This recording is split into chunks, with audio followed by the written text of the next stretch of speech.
À l'aéroport de Kavoumou, les avions restent cloués au sol. Les frontières de la Ruzizi 1 et 2, celles des Kamanyola ou encore de Kanvimvira, qui séparent le Sud Kivu avec les pays voisins, sont toutes fermées. Dans les installations portuaires, les hôpitaux, au centre-ville, les mesures d'hygiène sont des strictes rigueurs. Quelques mois seulement après avoir vaincu la maladie à virus Ebola, la province du Sud Kivu compte ses 2 premiers cas du coronavirus. Tous des cas d'importation sur les 9 personnes mises en quarantaine. L'annonce a été faite ce lundi par les gouverneurs de province Théongwa Bidje au cours d'une conférence de presse. La province du Sud Kivu a enregistré des cas testés positifs dans la ville de Bukavu. Grâce à la vigilance et au professionnalisme de nos services techniques, les 2 cas étaient déjà en isolement et ont été, sous ma supervision personnelle, durant toute la nuit, transférés vers les centres de prise en charge aménagés à cet effet.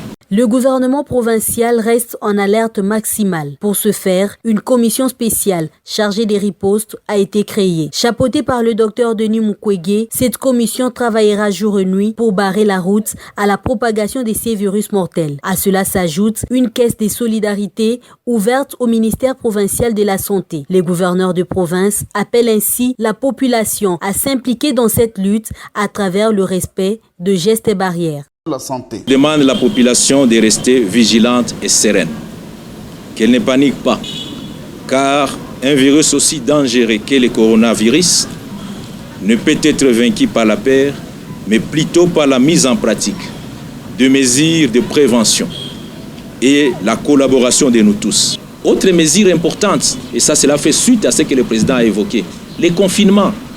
Ça ne sert à rien, mesdames et messieurs, de se déplacer quand ce n'est pas indispensable.